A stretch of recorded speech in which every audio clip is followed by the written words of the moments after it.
Good morning Rajasthan, आपके साथ मैं हूं आशीष चौबे।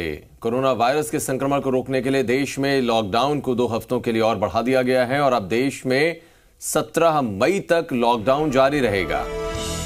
गृह मंत्रालय की तरफ से इस बात की औपचारिक जानकारी दी गई। दरअसल लॉकडाउन 2.0 की मियाद 3 मई को खत्म हो रही है और इससे पहले ही मोदी सरकार के जरिए देशव्यापी लॉकडाउन को 2 हफ्ते के लिए बढ़ाए जाने का फैसला किया गया है।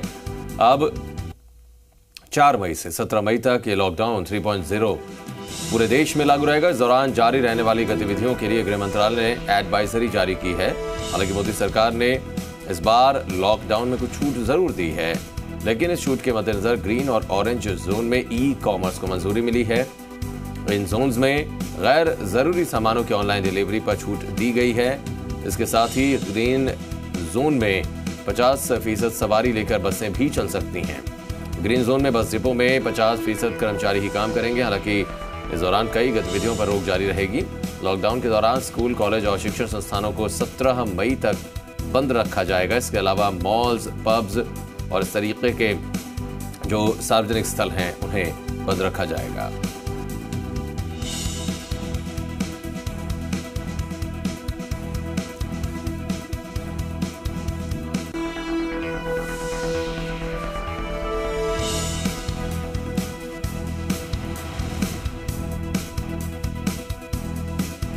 तो कल ही जिस तरीके से गृह मंत्रालय की तरफ से जारी की गई एडवाइजरी, अब कुछ जरूरी बातें भी आप नोट कर लीजिए। लॉकडाउन 3.0 की क्या कुछ रहने वाला। 3 मई को खत्म होने वाले लॉकडाउन को बढ़ाया गया है। संक्रमण के हिसाब से पूरे देश में 3 जोन बनाए गए हैं, ग्रीन, ऑरेंज और red zone. Green orange zone में लॉकडाउन के दौरान राहत है। हवाई सेवा, रेल सेवा, मेट्रो सेवा 17 मई तक बंद रहेंगी। रेड जोन में cinema hall, mall, sports club, gym 17 मई तक बंद रहेंगे। ऑरेंज जोन में बस सेवा में छूट नहीं होगी। 65 साल के बुजुर्ग और 10 साल से कम उम्र के बच्चों के बाहर निकलने पर रोक है।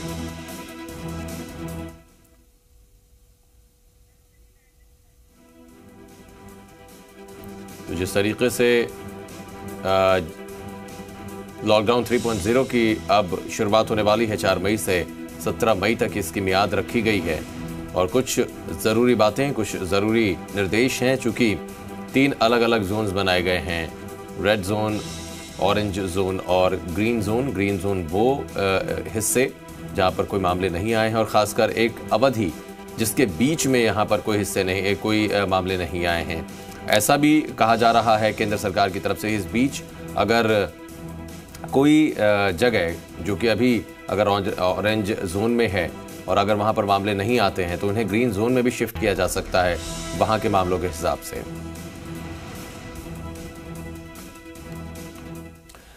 तो अब ये बड़ा जानना जरूरी है कि रेड जोन, ऑरेंज जोन और ग्रीन जोन में आपको क्या कुछ राहत मिल रही है और क्या कुछ नहीं। ये आपको बताते हैं ग्राफिक्स के जरिए। आप देखिए कि आखिर रेड जोन में अगर आपका इलाका है, आपका क्षेत्र है, तो आपको क्या कुछ नहीं कर। IT कंपनीज के अलावा warehouse, private security services को इजाज़त। इसके अलावा रेड जोन में रिक्शा, ऑटो, टैक्सी और बसों पर रोक है। साथ ही साथ IT company, call centres, cold storage यहाँ पर खुल सकेंगे अगर वो रेड जोन में है तो भी।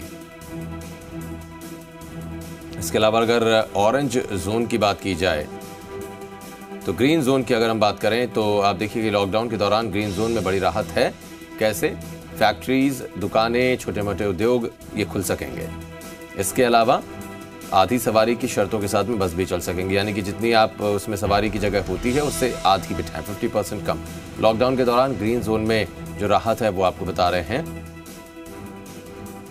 और ये अगर ऑरेंज जोन की बात करें लॉकडाउन के दौरान तो यहाँ भी सशर्त राहत मिलने वाली है। कैसे? कैब में ड्राइवर और एक सवारी यात्रा कर पाएंगे, यानी कि आगे और पीछे अगर वो कार है तो अपनी गाड़ियों से एक ज़िले से दूसरे ज़िले में भी वो जा पाएंगे।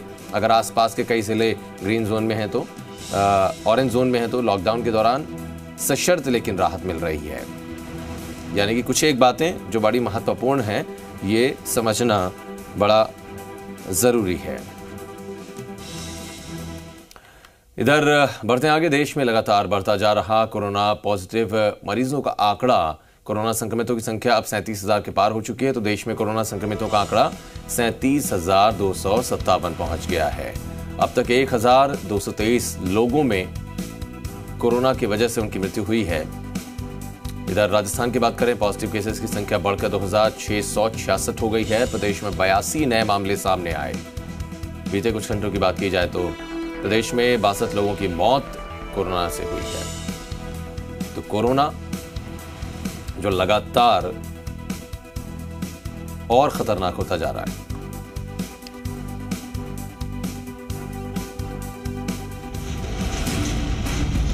प्रदेश में कोरोना संक्रमण के मामले तेजी से बढ़ रहे हैं। कोरोना के बढ़ते केसेस को देखते हुए केंद्रीय स्वास्थ्य मंत्रालय ने देश को 3 जोन में बांटा है। 130 जिले रेड जोन में हैं, ग्रीन जोन में 319 और ऑरेंज जोन में 284 जिले हैं। बात अगर राजस्थान की करें तो 8 जिले रेड जोन में, 19 जिले ऑरेंज जोन में और 6 जिले ग्रीन जोन में है। राजस्थान में जयपुर, जोधपुर, कोटा, अजमेर, भरतपुर, नागौर, बांसवाड़ा और झालावाड़ रेड जोन में रखा गया है। तो वहीं टोंक, जैसलमेर, दौसा, झुंझुनू, हनुमानगढ़, भीलवाड़ा, सवाई माधोपुर, चित्तौड़गढ़, डूंगरपुर, उदयपुर, धौलपुर, सीकर, अलवर, बीकानेर, चूरू, पाली, बाड़मेर, करौली और राजसमंद ऑरेंज जोन में आते हैं, जबकि बाड़ा, बूंदी, गंगानगर, जालौर, सिरोही और प्रतापगढ़ जिले ग्रीन जोन कैटेगरी में रखे गए हैं। 8 जिले हमारे भारत सरकार ने रेड जोन में चिन्हित किए हैं और 19 जिले हमारे ऑरेंज जोन के अंदर चिन्हित किए गए हैं और 6 जिले हमारे ग्रीन जोन में हैं, जहां पर कोई भी पॉजिटिव केसेस नहीं है। ग्रीन जोन में वो जिले हैं जहां पिछले 28 दिनों से कोरोना का कोई भी नया केस सामने नहीं आया है। इसके अलावा ऑरेंज जोन यानी वो इलाका जहां पिछले 14 दिनों में कोरोना का कोई नया केस सामने नहीं आया है। ऐसे में इन जोन में कुछ पाबंदियों के साथ ढील दी जा सकती है, लेकिन रेड जोन में किसी भी तरह की छूट की संभावना नहीं है। आशुतोष शर्मा, जी मीडिया, जयपुर। और देश के अलग अलग हिस्सों में फंसे हुए लोगों को उनके घर भेजने के लिए रेलवे ने अब पहल शुरू कर दी है। रेलवे की तरफ से चलाई गई स्पेशल ट्रेन में मजदूर, तीर्थयात्री, सैलानी और छात्र शामिल किए गए हैं और भारतीय रेलवे के इतिहास में यह पहला मौका है जब रेलगाड़ियों के पहिए इतने लंबे वक्त तक थमे रहे हैं।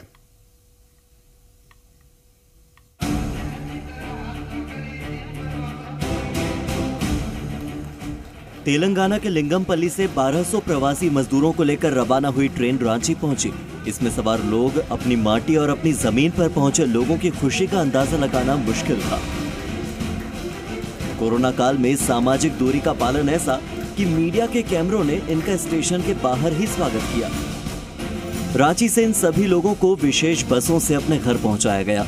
सरकार की ओर से जारी गाइडलाइंस का पूरी तरह से पालन भी हुआ, लेकिन सुखद यात्रा सिर्फ 1200 लोगों की है। देश के अलग अलग हिस्सों में हजारों लोग अपनी ट्रेन का इंतजार कर रहे हैं ताकि वो कोरोना काल में अपने घर और अपनी जमीन तक पहुंच सकें।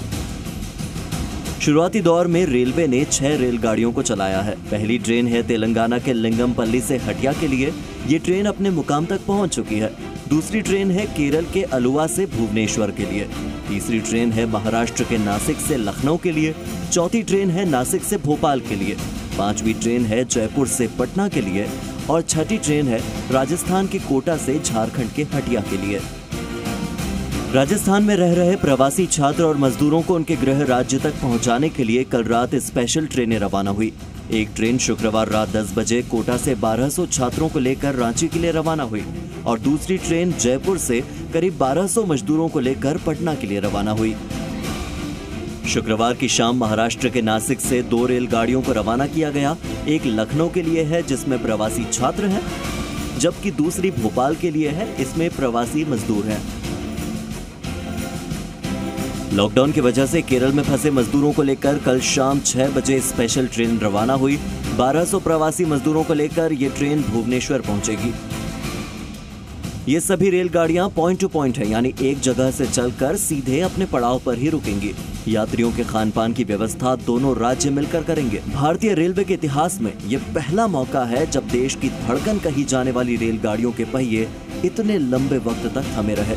लेकिन संयोग देखिए, ट्रेन में मुसाफिर हैं, लेकिन उन्हें छोड़ने वाले रिश्तेदार नहीं हैं। लेकिन ताली बजाते रेलवे के कर्मचारी हर स्टेशन पर जरूर मौजूद हैं। ये तालियां इस बात की उम्मीद है कि हम कोरोना महामारी से जीतेंगे और जरूर जीतेंगे। ब्यूरो रिपोर्ट, जी मीडिया। और शरबाब को राजस्थान के कोटा लिए चलते हैं। कोटा का रेलवे स्टेशन एक बार फिर से गुलजार हुआ, लेकिन स्पेशल ट्रेन में सवार हुए स्पेशल यात्री यानी कि छात्रों के लिए लॉकडाउन के दौरान यहां पर देश के अलग अलग जगहों के हजारों छात्रों को उनके घर भेजा जा रहा है।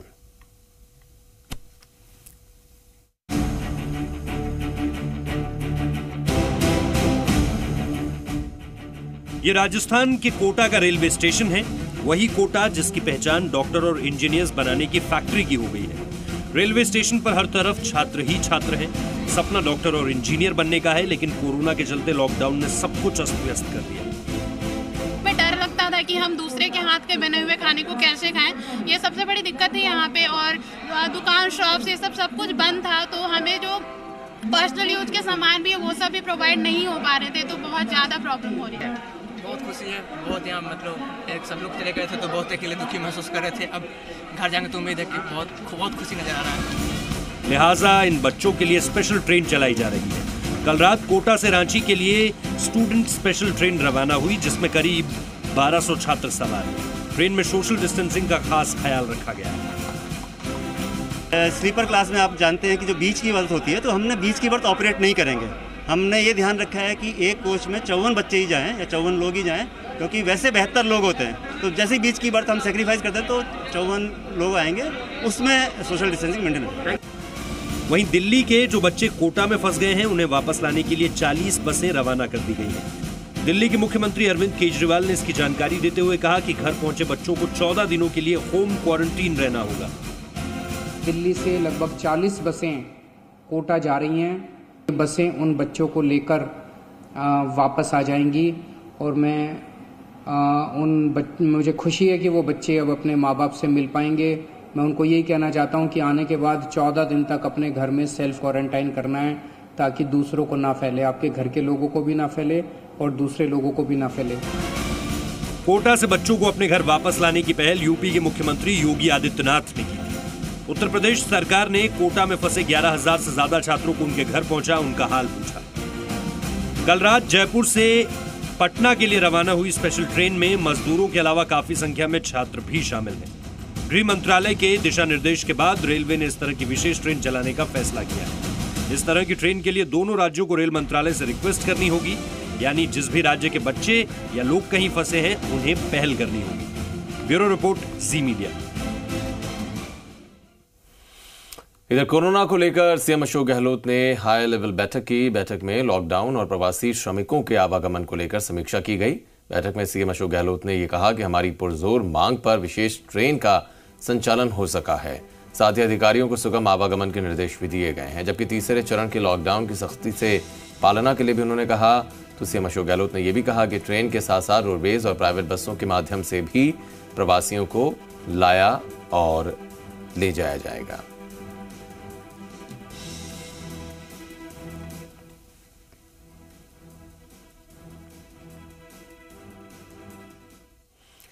तो केंद्र सरकार ने प्रवासी लोगों को लाने के लिए ट्रेन चलाने की मंजूरी दी है और इस पर बीजेपी प्रदेश अध्यक्ष डॉक्टर सतीश पूनिया ने पीएम मोदी का आभार जताया। उन्होंने पीएम मोदी का आभार जताते हुए राज्य सरकार से यह अपील की है कि मजदूरों की वापसी के लिए अब जरूरी है कि प्लान बनाया जाए ताकि कोई समस्या अब उनके सामने ना हो। बीजेपी प्रदेश कार्यालय पहुंचे सतीश पूनिया ने संगठन महामंत्री चंद्रशेखर को जन्मदिन की बधाई दी। इस दौरान पार्टी प्रदेश उपाध्यक्ष ज्ञानदेव आहूजा ने 5,08,000 रुपए पीएम केयर फंड में दान भी किए।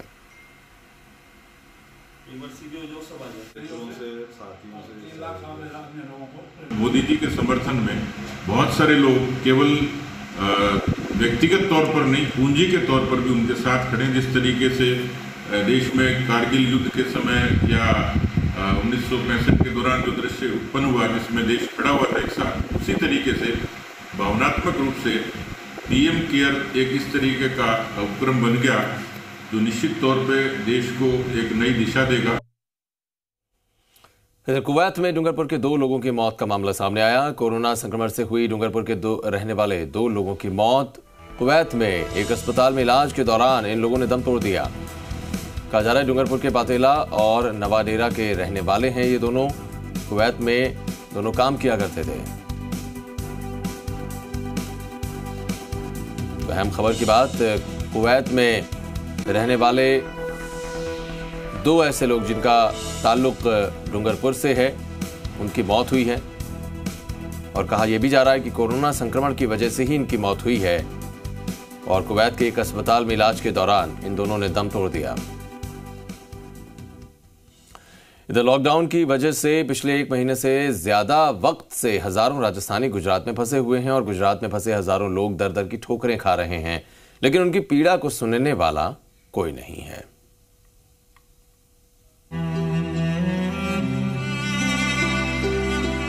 कोरोना वायरस की महामारी के बाद लॉकडाउन से हजारों लोग जहां थे वहीं थम कर रह गए। ऐसे लोगों की मदद के लिए केंद्र सरकार ने राज्य सरकारों को मदद के निर्देश दिए थे, लेकिन गुजरात से सटे डूंगरपुर के रतनपुर बॉर्डर पर गुजरात के प्रशासनिक अधिकारियों की असंवेदनशीलता से ये लोग और भी संकट में घिर गए। भीलवाड़ा जिले के रहने वाले परिवार ने अपनी जो पीड़ा सुनाई उसे सुनकर किसी का भी कलेजा कांप जाएगा। गुजरात में खाने का संकट पैदा हुआ, मदद के लिए कोई आगे नहीं आया। जैसे तैसे एक महीने के बाद रतनपुर बॉर्डर पर पहुंचे तो रोक दिया गया। गुजरात सरकार की तहसील और कलेक्टर दफ्तरों में गए तो उन्हें धक्के देकर निकाल दिया गया। गुजरात पुलिस ने कोई मदद नहीं की साहब। गुजरात पुलिस ने तो बोला कि आप जाओ, जहाँ जाना है जाने जाओ, हमारे से कोई लेना देना नहीं है आपको। हमने बोला पास बना दो, तो क्या पास, किसका पास? तुम हमारे यहाँ के रहवासी नहीं, कुछ नहीं, तुम्हारा कौन जानता है तुम्हारे को पास कैसे बना दे? कलेक्टर के बाहर जाने ही नहीं देते, वो तो धक्का मार के बाहर निकालते साहब। बॉर्डर तक पहुंचे इन प्रवासियों का दर्द अथाह है। इन लोगों के पास जो भी पैसे थे वो खत्म हो गए। दुधमुहे बच्चों के लिए तक दूध नसीब नहीं हो रहा और ना ही उनके लिए निवाला। ऐसे में बॉर्डर पर तैनात बिछीवाड़ा थानाधिकारी इंद्रजीत देवदूत बनकर आए, भोजन की व्यवस्था की। जो भी बिस्किट भी पुलिस वालों ने यहाँ पे जवानों ने दिए कुछ, तो बिस्किट खा के हम तो कल सुबह से भूखे ही है। ये बच्चों ने बिस्किट साहब ने दिए थे तो अच्छा इनको खिलाया पानी के साथ में, और ये खा के भी बैठे हैं। गुजरात की जमीन पर गुजर बसर करने वाले राजस्थान के प्रवासी मजदूरों को धक्का मार कर निकालने की कहानी पूरे देश की आत्मा को झकझोर देगी। ये केवल एक मजदूर की कहानी नहीं, ऐसे तमाम मजदूरों की है जो बिना पास के राजस्थान गुजरात के रतनपुर बॉर्डर पर गुजरात सीमा में फंसे हैं। इनको अपने घर लौटना है और घर लौटने का इंतजार अब इनका और लंबा होता जा रहा है। अखिलेश शर्मा, जी मीडिया, डूंगरपुर। और ऐसा लग रहा है कि युवा राजनीति के लिए बेहद महत्वपूर्ण छात्र संघ चुनाव भी इस बार कोरोना की भेंट रहने वाला है। ऐसी संभावना है कि इस साल युवा छात्र नेता छात्र राजनीति में अपना भाग्य आजमा नहीं सकेंगे, क्योंकि उच्च शिक्षा टास्क फोर्स कमेटी ने राज्यपाल को चुनाव नहीं करवाने की अनुशंसा की है। अब राज्यपाल सरकार को इस अनुशंसा से अवगत करवाने के बाद जल्द ही फैसला कर सकते हैं।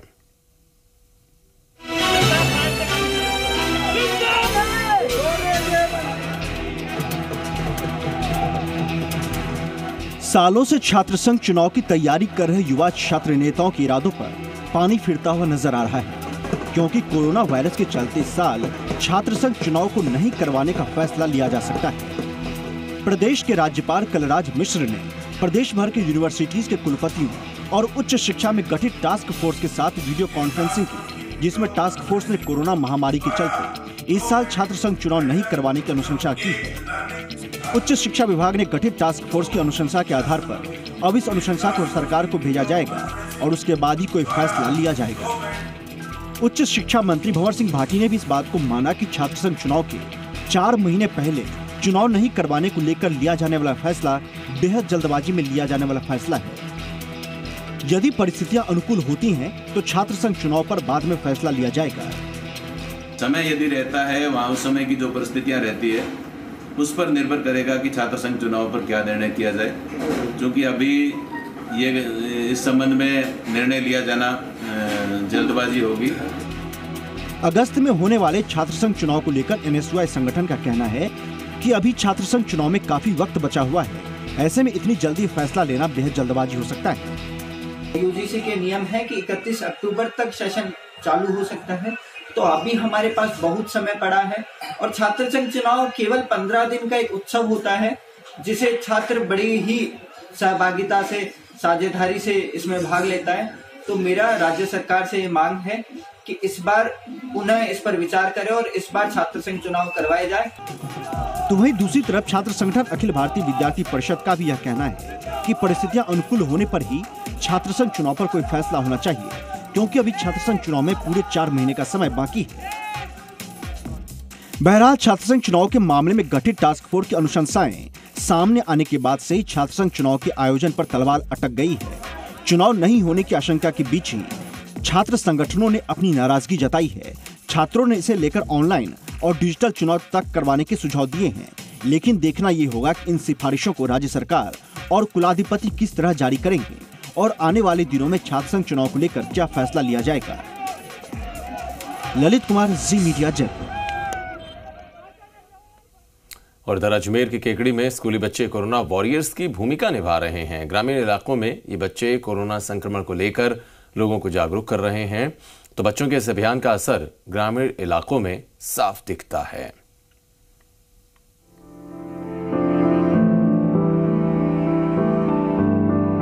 हाथ में कोरोना से बचाव को लेकर तख्तियों में लिखी तमाम हिदायतों के जरिए लोगों को जागरूक कर रहे ये बच्चे केकड़ी के राजकीय उच्च प्राथमिक विद्यालय सूरतपुरा के छात्र हैं। ग्रामीण इलाकों में इन बच्चों ने कोरोना संक्रमण को भगाने का बीड़ा उठाया है। ये बच्चे सुबह सुबह हाथों में कोरोना संक्रमण से बचाव की तख्तियों को लेकर अलग अलग गांव में जाकर लोगों को जागरूक करते हैं। वापस आने के बाद गर्म पानी से स्नान कर घर में प्रवेश करते हैं। बच्चों के इस काम की प्रशासनिक अधिकारी भी प्रशंसा कर रहे हैं। ये बच्चे लोगों को बताते हैं कि तेज बुखार, सिर दर्द, गले में दर्द, खांसी, सर्दी जुकाम होने पर तुरंत डॉक्टर को दिखाएं। कोरोना वायरस से बचाव के लिए बार बार हाथ धोएं, हाथों को सैनिटाइज करें, मुंह पर हमेशा मास्क लगाएं। अगर कोई बाहरी व्यक्ति कोई भी गांव में आए तो स्कूल के हेडमास्टर को बताकर ही आए। कोरोना संक्रमण से बचाव को लेकर स्कूली बच्चों की ये मुहिम अब रंग ला रही है। जागरूकता अभियान से अब गांव में लोग मास्क लगाने लगे हैं। मनवीर सिंह, जी मीडिया, अजमेर। तो खबरों का सिलसिला इस बुलेटिन में यहीं तक। एक छोटा सा ब्रेक लेते हैं यहां पर।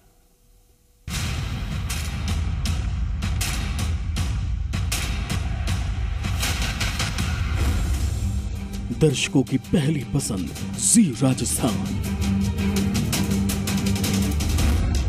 राजस्थान ने सबसे ज्यादा समय तक देखा जी राजस्थान। शहरों में सबसे ज्यादा शेयर हमारा। जी राजस्थान न्यूज हर साल उत्तरोत्तर आगे बढ़ता रहा है। गांव से लेकर ढाणी तक हमें पहली पसंद। जगह है वो घर में कोई तकलीफ तो नहीं आई। टीआरपी के पैमाने